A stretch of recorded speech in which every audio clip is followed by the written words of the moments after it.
Sir நான் கடனே வாங்கக்கூடாதுன்னு தான் சார் நினைக்கிறேன். ஆனால் அந்த 20ஆம் தேதி 25ஆம் தேதியா நான் ஏதோ ஒரு சூழ்நிலையில் கடன் வாங்குறதுக்கு நான் தள்ளப்பட்டுறேன் சார். எப்படியாவது இந்த வருமானத்துக்குள்ளே செலவை கண்ட்ரோல் பண்ணணும்னு நான் செய்கிறேன் சார். என்னால் முடியல சார். வருமானத்தை விட செலவு அதிகமாகிட்டே தான் சார் இருக்குது. நான் இதுக்கு என்ன தான் சார் பண்ணலாம்? உங்களோட செலவை விட வருமானம் அதிகமாக வரக்கூடிய சூழ்நிலைக்கு ஒரு சூட்சமம் ஒன்று இருக்குது. 100% நடந்தே தீரும். நான் சொல்கிற ஃபார்முலாவை, இந்த இறை சட்டத்தை, இந்த பிரபஞ்ச சட்டத்தை நீங்கள் அப்ளை பண்ணி பாருங்கள். உங்கள் வாழ்க்கையில் உங்கள் செலவை விட வருமானம் அதிகமாக வரக்கூடிய சூழ்நிலை நடந்துக்கிட்டே இருக்கும். உங்கள் வாழ்க்கையில் உங்கள் தேவைகள் உங்களோட செலவுகளுக்கு விட அதிகமான வருமானம் கிடைத்து கொண்டே இருக்கும். இதில் எந்தவித மாற்று கருத்தும் கிடையாது. செலவு செய்கிறதுனால பணம் குறையாது. நல்லா புரிஞ்சுக்குங்க. நம்ம செலவு செய்யும் பொழுது நம்ம மனசில் இருக்கிற பயம், அந்த பதட்டம், அந்த ஆங்ஸைட்டி, அந்த ஃபியர் தான் நம்ம பண வரவை அடுத்தது வரதை தடுக்குது.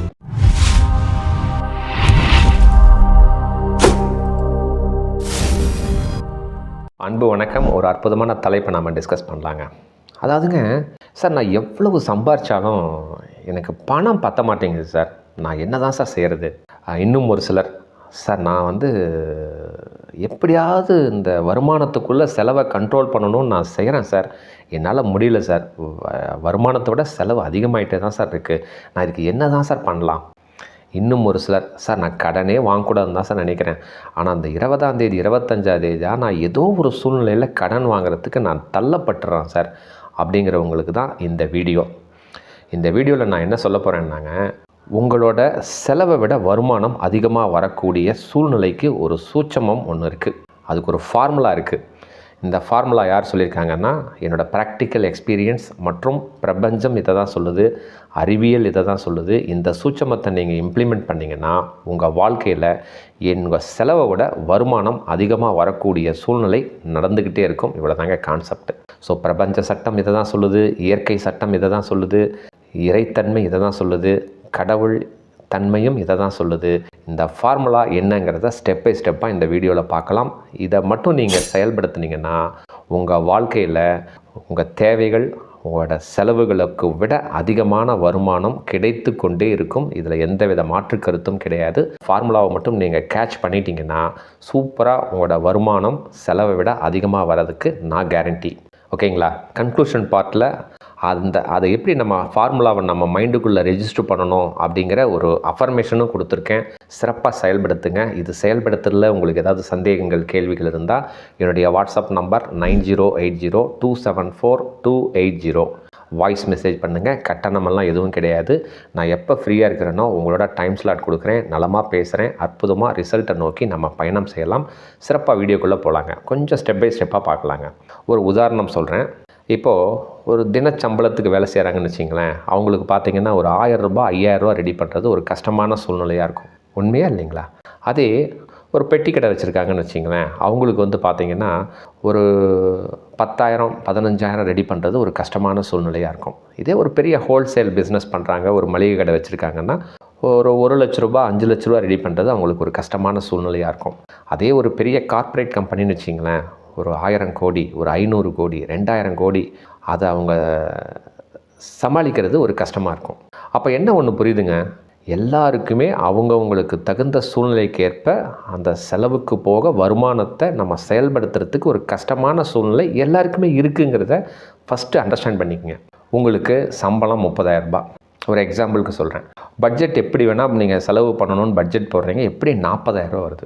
அந்த மாதம் இந்த சூட்சமத்தை நான் சொல்கிறேன், இந்த ஃபார்முலாவை நீங்கள் அடாப்ட் பண்ணிங்கன்னா என்ன மிராக்கிள் நடக்கும்னு சொல்கிறேன் பாருங்கள். ஸோ சம்பளம் 30,000 ரூபா. உங்கள் என்ன தான் செலவு பண்ணாலும் ஒரு 40,000 ரூபா இருந்தால் தான் மேக்கப் பண்ண முடியுங்கிறது உங்களுக்கு தெரியும். திடீர்னு அந்த மாதம் 50,000 ரூபா உங்களுக்கு வருமானம் வந்தால், பல வழிகளில் வருமானம் 50,000 ரூபா வந்தால் எவ்வளோ சந்தோஷப்படுவீங்க. ஆஹா 50,000 ரூபா வந்துருச்சு அப்படின்னு சொல்லிட்டு அடுத்த மாதம் என்ன பண்ணுறீங்க, உங்கள் சம்பளம் 30,000 ரூபா தான், 40,000 ரூபா செலவு பண்ணுறீங்க. திடீர்னு அந்த மாதம் வருமானம் 1 லட்ச ரூபா வருது. சந்தோஷமாக இருக்குமா இல்லைங்களா? அடுத்தது சரி 1 லட்ச ரூபா நமக்கு வந்துருச்சு அப்படின்னு சொல்லிட்டு இந்த மாதம் 1 லட்ச ரூபா செலவு பண்ணுறீங்க. வருமானம் 3 லட்ச ரூபா வருது. இதெல்லாம் பாசிபிளா சார்? சொல்கிறதுக்கு கேட்குறதுக்கு சந்தோஷமாக இருக்குது சார். இதெல்லாம் நடக்குமா சார்? 100% நடந்தே தீரும். நான் சொல்கிற ஃபார்முலாவை, இந்த இறை சட்டத்தை, இந்த பிரபஞ்ச சட்டத்தை நீங்கள் அப்ளை பண்ணி பாருங்கள். உங்களோட செலவை விட வருமானம் அதிகமாக வரலைன்னா எனக்கு ஃபோன் பண்ணுங்கள், கமெண்ட் பண்ணுங்கள். அது என்ன தான் சார் சூட்சமம்? சிம்பிளாக சொல்கிறேன் பாருங்கள். எல்லாருமே ஒரு தப்பாக நினச்சிட்டு இருக்கிறீங்க. இப்போது செலவு செய்கிறதுனால பணம் எப்போவுமே குறையாதுங்க. நல்லா புரிஞ்சுக்கங்க. நம்ம செலவு செய்கிறதுனால எப்போவுமே பணம் குறையாது. அந்த செலவு செய்யும் பொழுது நம்ம மனசில் ஒரு பயம், ஒரு பதட்டம், ஒரு ஸ்ட்ரெஸ், ஒரு ஆங்ஸைட்டி, ஒரு ஃபியர் எப்போ இருக்கோ அப்போ தான் அந்த பணம் அடுத்தது நம்மளை நோக்கி வரத்துக்கு தடைப்படும். எத்தனை பேருக்கு புரியுதுங்க? செலவு செய்கிறதுனால பணம் குறையாது. நல்லா புரிஞ்சுக்கங்க. நம்ம செலவு செய்யும் பொழுது நம்ம மனசில் இருக்கிற பயம், அந்த பதட்டம், அந்த ஆங்ஸைட்டி, அந்த ஃபியர் தான் நம்ம பண வரவை அடுத்தது வரதை தடுக்குது. கொஞ்சம் ப்ராக்டிக்கலாக பேசுவோமா? இப்போது ஒரு ஸ்கூல் ஃபீஸ் கட்டுறீங்க, ஒரு காலேஜ் பையன் படிக்கிறான், ஃபீஸ் கட்டுறீங்க, ப்ரொவிஷனல் ஷாப்பு, டீ செலவு, ப்ரொவிஷனல் செலவு, அப்புறம் வீட்டில் ஸ்கூல் ஃபீஸு, ஸ்கூல் பஸ்ஸு கட்டுறது, உங்களோட பெட்ரோல் செலவு, இப்போல அத்தியாவசிய ஹாஸ்பிட்டல் எக்ஸ்பென்சஸ், இந்த மாதிரி எல்லாமே இருக்குது. செலவு செய்யும் பொழுதுலாம் உங்கள் மனசு என்ன சொல்லுதுங்க? ஐயோ, இது அதிகமாகுது, இது தேவையா? இன்றைக்கி நம்ம சினிமாவுக்கு போனால் நமக்கு 1000 ரூபா ஆகிடுமே, நம்ம இன்றைக்கி NV ஹோட்டலுக்கு போய் சாப்பிட்டா 2000 ரூபா அப்படின்னு சொல்லிட்டு மனசுக்குள்ளே ஒரு பயத்தை, பதட்டத்தை எப்போவுமே வச்சுக்கிட்டே நீங்கள் செலவு பண்ணிங்கன்னா அந்த பணம் உங்களை நோக்கி வராது. என்ன சார் இப்படி சொல்கிறீங்க? செயல்படுத்தி பாருங்கள். கொஞ்சம் கூட பயமே படாதீங்க, பதட்டமே படாதீங்க. பதட்டப்படாமல் நீங்கள் செலவு செய்யும் பொழுது பயம், பதட்டம் இல்லாமல் நீங்கள் செலவு செஞ்சு பாருங்கள். பணம் அடுத்த தடவை உங்களை நோக்கி வரும். அந்த சூட்சமம் சொன்னீங்க. இந்த ஆன்மீகம், இந்த அறிவியல் என்ன சொல்லுதுன்னாங்க, நீங்கள் என்ன வேணால் செலவு பண்ணலாங்க, ஓகேங்களா? அந்த செலவு பண்ணுறதுடைய நோக்கம், கொடுக்கும் தன்மையில் நீங்கள் செயல்பட்டால் என்ன செலவு செய்கிறீங்களோ அதை விட பல மடங்கு வருமானம் உங்களை நோக்கி வந்தே தீரும் அப்படின்னு சொல்லி தாங்க இந்த ஆன்மீகம் சொல்கின்றன. இது தாங்க சூட்சமம். சார் எல்லாம் ரைட்டு சார், இப்போ நீங்கள் சொன்னீங்க, எனக்கு புரியல, இன்னும் விளக்கமாக சொல்கிறேன் பாருங்கள். அதாவது நீங்கள் செய்கிற செலவுகள், நீங்கள் பயன்படுத்துகிற தொகைகள், அதனுடைய நோக்கம், கொடுக்கும் தன்மையில் நீங்கள் செயல்பட்டால் உங்களோட செலவை விட வருமானம் அதிகமாக வந்துக்கிட்டே இருக்கும் அப்படிங்கிறது தான் இந்த ஆன்மீகம் சொல்லுது. ஏதோ நான் சொன்னது ஏதோ டெக்னிக்கலாக பாயிண்ட் சொன்ன மாதிரி நீங்கள் நினச்சிட்ருக்கிறீங்க. ஒரு 3 உதாரணம் சொல்கிறேன், அப்போ உங்களுக்கு புரியும். ஃபஸ்ட்டு உதாரணம், ஒரு 2 டாக்டர்ஸ் இருக்காங்க. 2 மருத்துவர் ஒரு கிளினிக் வச்சுருக்காங்க. இவரும் ஒரு ரெண்ட்டுக்கு தான் வாடகைக்கு எடுத்திருக்காரு, வாடகைக்கு தான் ஒரு இடம் எடுத்திருக்கிறாரு. ஸ்டாஃப் வச்சுருக்காங்க, டாக்டர்ஸ் வச்சுருக்காரு, மெடிக்கல் ஷாப் வச்சுருக்காரு, ஆம்புலன்ஸ் வச்சுருக்காரு, ஒரு 20 பெட் இருக்குது. எல்லாமே ஒரு ஹாஸ்பிட்டலை ரன் பண்ணுறாரு. அதே இன்னொரு டாக்டரும் அதே ஸ்கேல் செட்டு, அதே மாதிரி ஒரு பில்டிங் எடுத்திருக்கிறாரு, ஒரு 20 பெட் இருக்குது, மெடிக்கல் ஷாப் இருக்குது, ஆம்புலன்ஸ் இருக்குது. அவரும் எல்லா ஸ்டாஃப்க்கும் சேலரி கொடுக்கணும், எல்லாமே அவருக்கும் அதே தான் சூழ்நிலை. ஆனால் இந்த டாக்டர்ஸோட நோக்கம் கொடுக்கும் தன்மையில் இருக்கா இல்லையாங்கிறத பாருங்கள். ஆனால் 2 பேரும் கரெக்டாக சைன் பண்ணுறாங்களா? 2 பேர்னாலையும் சம்பாதிக்க முடியுதா? 2 பேரும் லாபம் சம்பாதிக்கிறாங்களா? 2 பேரும் தன்னோட வருமானத்தை இன்க்ரீஸ் பண்ண முடியுதா? இல்லை. ஏன்? இப்போது ஃபஸ்ட்டு டாக்டர் ஒரு பிளான் பண்ணுறாரு, மைண்டுக்கு வேலை செய்கிறாரு. நமக்கு வாடகை இருக்குது, கரண்ட்டு பில் இருக்குது, ஸ்டாஃப் சேலரி இருக்குது, ஆம்புலன்ஸ் டிரைவருக்கு காசு தரணும், மெடிக்கல் ஷாப்பில் பொருள்லாம் வாங்கணும், மெயின்டெனன்ஸு, ஹவுஸ் கீப்பிங்கு, இத்தனையும் நமக்கு இருக்குது. நமக்கு காலையில் ஒரு 100 பேஷண்ட் வரணும், நைட் ஒரு 100 பேஷண்ட் வந்தால் போதும். ப்ளஸ் எப்போவுமே ஒரு எமர்ஜென்சி கேஸ் ஒரு 5 கேஸ் 6 கேஸ் டெய்லி வரணும். பெட்டில் எப்போவுமே ஒரு 10 பேர் இருந்தார்னா நம்ம இந்த வருமானத்தை வச்சு நம்ம இந்த செலவெல்லாம் செயல்படுத்திடலாம், நமக்கு ஒரு இன்கம் வரும் அப்படின்னு சொல்லி அவருடைய நோக்கத்தை செயல்படுத்துகிறார். இந்த நோக்கம் சரியானதா? அவர் என்ன பண்ணுறாரு? டெய்லி ப்ரே பண்ணும்போது, இறைவா எனக்கு காலையில் 100 பேஷண்ட் வரணும், மதியானம் ஈவினிங் ஒரு 100 பேஷண்ட் வரணும், எப்போவுமே பெட்டில் ஒரு 10 பேர் இருக்கணும், எமர்ஜென்சி கேஸ் ஒரு 10 கேஸ் வரணும், மெடிக்கல் ஷாப்பில் ஒரு நாளைக்கு ஒரு 20,000 ரூபாய் டர்ன் ஓவர் நடக்கணும். இது நடந்தால் போதும், நான் எல்லாருக்குமே சம்பளம் கொடுத்துருவேன், ரொம்ப நன்றி அப்படின்னு சொல்லி இறைவன் கிட்ட சொல்லிகிட்டே இருக்கிறாரு. இந்த நோக்கம் சரியானதா தப்பானதா? கொஞ்சம் யோசனை பண்ணி பாருங்கள். அவருக்கு ஒவ்வொரு மாதமும் பார்த்திங்கன்னா பணம் பத்தாது, வருமானம் பத்தாது, கடனை வாங்கிக்கிட்டே தான் இருக்கிறாரு. என்ன செலவாகுதோ அதுக்கே பணம் வரமாட்டேங்குது. அதே இன்னொரு டாக்டர் இருக்கார். அவர் என்ன பண்ணுறாரு தெரியுங்களா? அவருடைய நோக்கம் என்ன தெரியுங்களா? அவருக்கு இதே கமிட்மெண்ட் தான். நல்லா புரிஞ்சுக்கிங்க. இதே மாதிரி தான் ஒரு ஹாஸ்பிட்டல் ரெண்ட்டுக்கு எடுத்திருக்காரு. வாடகை கொடுக்கணும், கரண்ட் பில் கொடுக்கணும், ஸ்டாஃப் சேலரி கொடுக்கணும், ஆம்புலன்ஸ் இருக்குது, மெடிக்கல் ஷாப் இருக்குது, எல்லாமே இருக்குது. ஆனால் அவருடைய நோக்கம், இறைவா என்கிட்ட வர ஒவ்வொரு பேஷண்ட்டும் திரும்பி என்கிட்ட வரவே கூடாது, அந்தளவுக்கு நான் செய்கிற ட்ரீட்மெண்ட் அவங்களுக்கு நல்ல குணமாகி அவங்க வாழ்க்கையில் சந்தோஷமாக இருக்கணும் அப்படின்னு மட்டும்தான் அவர் நினைக்கிறார். நோக்கம் என்னங்க? 2 பேருடைய நோக்கம் மாறுதுங்களா? அவரும் டாக்டர் தான், இவரும் டாக்டர் தான். அவருடைய நோக்கம் எனக்கு 100 பேஷண்ட் வரணும், சாயந்தரம் 100 பேஷண்ட் வரணும், எமர்ஜென்சி கேஸ் 5 வரணும், பெட்டில் 10 பேர் படுத்துட்டு இருக்கணும், மெடிக்கல் ஷாப்பில் 20,000 சேல்ஸ் ஆகணுங்கிறாரு. ஆனால் இவருக்கும் அதே ஸ்கில் செட்டு தான், அதே மைண்ட் செட் தான். ஆனால் அவருடைய நோக்கம் கொடுக்கும் தன்மையில் இருக்குது. இவர் என்ன நினைக்கிறாருன்னா, என்கிட்ட வர பேஷண்ட்டெல்லாம் கூடிய சீக்கிரம் அடுத்த தடவை என்கிட்ட வரவே கூடாது. அந்தளவுக்கு அந்த ட்ரீட்மெண்ட், நான் செய்கிற ட்ரீட்மெண்ட் அவங்களுக்கு ஒரு சிறப்பான ஒரு மகிழ்ச்சியை கொடுத்து அவங்க நல்லாயிடணும். அந்த சூழ்நிலை எனக்கு இறைவா எனக்கு கொடு அப்படிங்கிறாரு.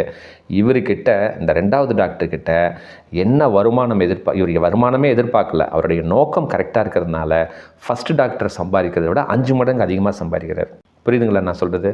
ஸோ நீங்கள் எந்த வேலை செஞ்சாலும், எந்த தொழில் செஞ்சாலும் உங்களுடைய நோக்கம் கொடுக்கும் தன்மையில் செயல்படுத்தினா போதும். உங்களுடைய செலவை விட வருமானம் கிடைத்தே தீரும் அப்படிங்கிறதுல இதை விட நான் வேறு என்ன எக்ஸாம்பிள் சொல்கிறதுன்னு எனக்கு தெரியல. இன்னொரு உதாரணம் சொல்கிறேன். ஒரு பிஸ்னஸ் செய்கிறீங்க. இப்போ நீங்கள் செய்கிற பிஸ்னஸை இன்னொருத்தரும் செய்கிறாரு. ஏன் உங்களால் சக்ஸஸ் ஆக முடியல? எப்போது யோசனை பண்ணியிருக்கீங்களா? நீங்கள் உங்கள் மனசில் இவ்வளோ டார்கெட்டு, இவ்வளோ வருமானம் வரணும், இவ்வளோ ஆர்டர் வரணும், இந்த ஆர்டர் இவ்வளோ லாபம் வைக்கணும்னு சொல்லிட்டு மனசில் ஒரு பயம் பதட்டத்தோடவே நீங்கள் ப்ரே பண்ணிகிட்டே இறைவனோடு இருக்கிறீங்க. ஆனால் இன்னொருத்தர் பிஸ்னஸ் பண்ணுறவர் எல்லாம் அவருக்கு அந்த பயம் பதட்டத்தை தள்ளி வச்சுட்டு அவருடைய நோக்கத்தை கரெக்டாக வைக்கிறாரு, கொடுக்கும் தன்மையில் செயல்படுத்துகிறாரு. அவர் என்ன சொல்கிறாரு? இறைவனர்களால் நம்ம இந்த பிஸ்னஸை செயல்படுத்துகிறோம், வர ஒவ்வொரு வாடிக்கையாளர்களும் அவங்க சந்தோஷப்படுற மாதிரி என்னோடய செயல்பாடுகள், என்னோடய கம்பெனி செயல்படுத்தணும் அப்படிங்கிற அவரோட நோக்கத்தை, செயல்பாடுகளை யார் கரெக்டாக வைக்கிறாங்களோ அவர் ஆர்டரை பற்றியோ, எவ்வளோ லாபம் வைக்கணும், இந்த ஸ்டாஃப் கரெக்டாக வேலை செய்வானா, அந்த ஸ்டாஃப் கரெக்டாக வேலை செய்வானா, எதையுமே நினைக்க மாட்டார். எல்லா சூழ்நிலையும் அவருக்கு கரெக்டாக அமையும். காரணம் அவருடைய நோக்கம் கொடுக்கும் தன்மையில் செயல்படுத்துகிறாரு. இவ்வளோ தாங்க கான்செப்ட். இப்போ புரிஞ்சிச்சிங்களா? ஸோ ஆன்மீகம் சொல்கிறதும், அறிவியல் சொல்கிறதும், பிரபஞ்சம் சொல்கிறதும், இயற்கை சட்டம் சொல்கிறதும், இறை சட்டம் சொல்கிறதும் இந்த ஃபார்முலா தான். நீங்கள் எந்த வேலை செய்கிறீங்களோ, எந்த தொழில் செய்கிறீங்களோ, கொடுக்கும் தன்மையில் உங்களை நோக்கத்தை தெளிவாக நீங்கள் செயல்படுத்தினீங்கன்னா 100% வருமானம் உங்களை நோக்கி வந்து கொண்டே இருக்கும். செலவுங்கிறது உங்களுக்கு ஒரு பார்ட்டாகவே இருக்காது. ஜஸ்ட் இம்ப்ளிமெண்ட் பண்ணி பாருங்கள். இதுதான் உண்மைத்தன்மை. இப்போ ஒரு உதாரணம் சொல்கிறேங்க. இப்போ நிறைய பேர் இன்றைக்கெல்லாம் பார்த்தீங்கன்னா இந்த வாகனம், கார் வாங்குறதுங்கிறது ஒரு கிரேஸ். காரில் எதுக்காக வாங்குறாங்க? யோசனை பண்ணி பாருங்கள். ஒரு பந்தாக்காக, என்னோடய ப்ரெஸ்டீஜுக்காக, என்னோடய ஆசைக்காக, என்னோடய கௌரவத்துக்காக, எனக்காக, என் குடும்பத்துக்காக 4 பேர் எல்லாம் பாராட்டணும், 4 பேர் ஒரு கெத்தாக இருக்கணும் அப்படின்னு சொல்லி அகங்காரத்தில் நீங்கள் கார் வாங்கினீங்கன்னா உடைய நோக்கம் சரியா இல்லை. புரியுதுங்களா? இன்றைக்கி பாருங்கள், பேங்க்கில் பாருங்கள், எவ்வளோ கார் வாங்கி லோன் கட்டலன்னு சொல்லி சீஸ் பண்ணிகிட்டு இருக்காங்க. காரணம் என்ன? என்னுடைய நோக்கம் சரியா இல்லை. ஸோ நோக்கத்தை சரியாக வைங்க. அதே கார் நீங்கள் வாங்கலாம். ஸோ கார் வாங்கும் பொழுது உங்கள் மனசில் ஒரு பயமோ பதட்டமோ, ஒரு எனக்கு வேணும், எனக்கு பந்தாவுக்கு வேணும், என்னோடய ஆசைக்கோ, என்னோடய கௌரவத்துக்கோ, அகங்காரத்துக்கோ வேண்டாம், என் தேவைக்கு வேணும் அப்படின்னு சொல்லி உங்கள் நோக்கத்தை சரியாக வைங்க. 100% அதே பணம் உங்களுக்கு கிடைக்கும். நீங்கள் கார் வாங்கலாம். இவ்வளோ தாங்க கான்செப்ட். சின்ன எக்ஸாம்பிள் சொல்லட்டுங்களா? இப்போ நான் ஒரு கார் வாங்கணும்னு நினைக்கிறேன். பார்த்தீங்கன்னா சேலத்தில் ஒரு மீட்டிங் இருக்குது. ஒரு 100 பேரை மீட் பண்ணுறேன். அவங்களுக்கெல்லாம் இந்த பிரபஞ்சத்தை பற்றி, இயற்கையை பற்றி நான் சொல்லணும் அப்படின்னு நினைக்கிறேன். அடுத்த நாள் பார்த்தீங்கன்னா திருச்சியில் ஒரு மீட்டிங் இருக்குது. அதுக்கு அடுத்த நாள் மதுரையில். நான் எல்லாமே நடந்து போய் நான் செஞ்சிட்ருக்க முடியுமா? எனக்கு ஒரு கார் இருந்தால் எனக்கு நல்லாயிருக்கும் அப்படின்னு சொல்லி இந்த பிரபஞ்சத்துக்கிட்ட நான் விண்ணப்பித்தேன், நான் கேட்டால் 100% ஏன்னா என்னுடைய செயல்பாடுகள் கொடுக்கும் தன்மையில் இருக்குது. ஓகேங்களா? அப்போது அந்த காருக்கு உண்டான 10 லட்ச ரூபாயோ 20 லட்ச ரூபாயோ ஏதோ ஒரு வடிவத்தில் எனக்கு வந்தே தீரும். இவ்வளோ தாங்க கான்செப்ட். எத்தனை பேருக்கு புரியுதுங்க? ஸோ நீங்கள் எந்த வேலை செஞ்சாலும், எந்த தொழில் செஞ்சாலும் கொடுக்கும் தன்மையில் நோக்கத்தை கரெக்டாக அலைன்மெண்ட் பண்ணி வச்சிங்கன்னா உங்களோட செலவை விட வருமானம் 100% கிடைத்தே தீரும். இதில் எந்தவித மாற்று கருத்தும் கிடையாது. ஆன்மீகத்தில் கர்மயோகம் அப்படின்னு சொல்லுவாங்க. கர்மயோகம்னா என்னங்க அர்த்தம்? யோகம்னா அதிர்ஷ்டம், கர்மானா நீங்கள் செய்கிற வேலைகளின் செயல்பாடுகளின் விளைவு. அந்த கர்ம யோகம் அப்படின்னா என்ன சொல்கிறாங்கன்னா, கொஞ்சம் கூட பலனை எதிர்பார்க்காமல் தன்னலமின்றி தன்னோட செயல்பாடுகளை நோக்கத்தின் அடிப்படையில் கொடுக்கும் தன்மையில் செயல்பட்டால் கர்மயோகம் உங்களை நோக்கி செயல்படும் அப்படின்னு சொல்லி தான் ஆன்மீகம் சொல்லுது. அதனால தான் பகவத்கீதையில் என்ன சொல்லியிருக்காங்க? கடமையை செய், பலனை எதிர்பார்க்காதேன்னாங்க. இதுதாங்க கான்செப்ட்டு. ஸோ கர்மயோகம் தான் கான்செப்ட். அப்போது நீங்கள் எந்த வேலை செய்கிறீங்களோ, எந்த தொழில் செய்கிறீங்களோ, பயம் பதட்டமெல்லாம் வேண்டாங்க. கடமையை செய், பலனை எதிர்பார்க்காதே. கொஞ்சம் கூட உங்களுடைய நோக்கம், உங்களோட செயல்பாடுகள் கொடுக்கும் தன்மையில் நீங்கள் செயல்பட்டால் 100% பணம் உங்களை நோக்கி வரும் அப்படிங்கிறது 100% நான் கேரண்டி தரேன். ஸோ அந்த சூட்சமத்தை நான் சொல்லிட்டேங்க. ஜஸ்ட் இம்ப்ளிமெண்ட் பண்ணி பாருங்கள். இது இம்ப்ளிமெண்ட் பண்ணும்போது உங்களுக்கு ஏதாவது சந்தேகங்கள், கேள்விகள் வந்ததுன்னா என்னுடைய வாட்ஸ்அப் நம்பருக்கு வாய்ஸ் மெசேஜ் பண்ணுங்கள். நலமாக டைம் ஸ்லாட் கொடுக்குறேன். அற்புதமாக பேசலாம். இப்போ ஒரு அஃபர்மேஷன் சொல்கிறேங்க. இப்போது அந்த கொடுக்கும் தன்மையில் உங்களோட நோக்கம் பாசிட்டிவிட்டியாக இருக்கணும், அந்த பயம் பதட்டம் இல்லாமல் இருக்கணும் அப்படின்னு சொன்னீங்கன்னா ஒரு சூப்பரான அஃபர்மேஷன் சொல்கிறேன். இந்த அஃபர்மேஷனை உங்கள் மைண்டில் ரெஜிஸ்டர் பண்ணுங்கள். ரெஜிஸ்டர் பண்ண ஆட்டோமேட்டிக்காக உங்களுடைய நோக்கம் பாசிட்டிவாக தான் இருக்கும். உங்களோட வருமானம் அதிகமாக வரக்கூடிய சூழ்நிலைகளை இந்த பிரபஞ்சம், இந்த இறைத்தன்மை கொடுத்தே தீரும். இப்போ நீங்கள் ஒரு வேலை செய்கிறீங்க, ஒரு தொழில் செய்கிறீங்க. உங்களோட அஃபர்மேஷன் எப்படி இருக்கணும்னா, இறைவனர்களால் நான் சந்தோஷப்படுற மாதிரி இந்த வேலை இல்லை இந்த தொழில் மற்ற கஸ்டமர்களுக்கு ஒரு கொடுக்கும் தன்மையில் நான் சிறப்பாக செயல்படுத்திகிட்ருக்கேன். அந்த அற்புதமான சூழ்நிலையை இந்த இறைத்தன்மை எனக்கு மகிழ்ச்சியாக கொடுத்துட்ருக்கு. நானும் சந்தோஷமாக இருக்கேன், என்னுடைய கஸ்டமர்ஸ் வாடிக்கையாளர்களும் ரொம்ப சந்தோஷமாக இருக்காங்க. இறைவனுக்கு நன்றி அப்படின்னு சொல்லி இந்த அஃபர்மேஷனை ரெஜிஸ்டர் பண்ண அந்த இடத்துல இந்த பணம் வருமா, அந்த பணம் வருமா, இங்கே போய் லாக் ஆகிடுமோ, இதெல்லாம் ஒன்றுமே நடக்காது. நல்ல நபர்கள் மட்டும்தான் உங்களை நோக்கி வருவாங்க. நல்ல வாடிக்கையாளர் தான் உங்ககிட்ட இருப்பாங்க. ஒன்லி பண வரவு மட்டுமே உங்களை நோக்கி வந்து கொண்டே இருக்கும். ஜஸ்ட் இந்த அஃபர்மேஷனை நீங்கள் இம்ப்ளிமெண்ட் பண்ண உங்களுடைய மனசு, உங்களுடைய நோக்கம், உங்களுடைய செயல்பாடுகள் கொடுக்கும் தன்மையில் தான் இருக்கும். செயல்படுத்தி பாருங்கள். இந்த ஒரு வீடியோ போதுங்க உங்களோட பண வரவை பல மடங்கு அதிகரிக்கக்கூடிய ஒரு சூட்சமமே இவ்வளோ தான். ஓகேங்களா? அதனால் பயப்படாதீங்க. பணம் செலவாகுது அப்படின்னு சொல்லி பணம் போகிறத பற்றி கவலைப்படக்கூடாது, பயப்படக்கூடாது. உங்களுடைய நோக்கம் கொடுக்கும் தன்மையில் செயல்பட்டால் 100% பணம் உங்களை நோக்கி சூப்பராக வந்துக்கிட்டே இருக்குங்கிறது தான் மெயின் கான்செப்ட்டு. செயல்படுத்தி பாருங்கள். இந்த வீடியோ உங்களுக்கு ரொம்ப பிடிச்சிருக்கும் அப்படின்னு நான் நம்புகிறேங்க. சிறப்பாக உங்கள் நண்பர்களுக்கு, உறவினர்களுக்கு, மற்றவர்களுக்கு, அன்பானவர்களுக்கு அற்புதமாக ஷேர் பண்ணுங்கள். அடுத்த காணொலியில் இன்னும் ஒரு மிகச்சிறப்பான அற்புதமான தலைப்பில் நிறைவாக சந்திக்கலாங்க. மிக்க நன்றி, மகிழ்ச்சி.